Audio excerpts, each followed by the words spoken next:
150 साल बीत गए, लेकिन आज भी जो कुछ इस सदन में याद किया गया था, इतिहास की किताबों में लिखा है और हम सब याद भी करते हैं। शायद ये जिम्मेदारी कि जो इस सदन में हम सब कहते हैं, जो जनता की बात रखते हैं, वो आज नहीं, सैकड़ों साल तक लोग उसे पढ़ेंगे, सैकड़ों साल तक लोग उसे देखेंगे।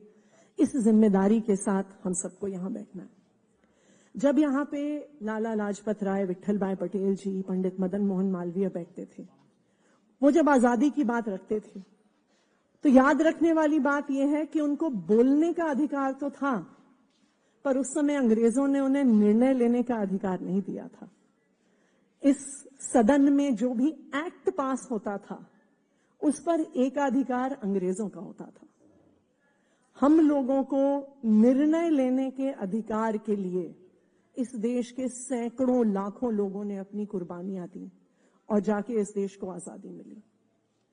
जब भारत को आजादी मिली, जब भारत का संविधान बना, भारत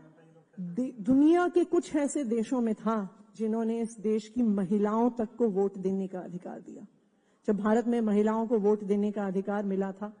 तब दुनिया में और बहुत जिन्हें हम विकसित देश कहते हैं, कई देश ऐसे थे जब महिलाओं को वोट देने का अधिकार नहीं था। हम सबको निर्णय लेने का अधिकार अगर मिला,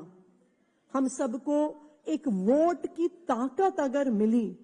तो बाबा साहब भीमराव अंबेडकर ने जो संविधान इस देश को दिया, उस संविधान की वजह से हमें वोट की ताकत मिली, उस संविधान की वजह से हमें निर्णय लेने की ताकत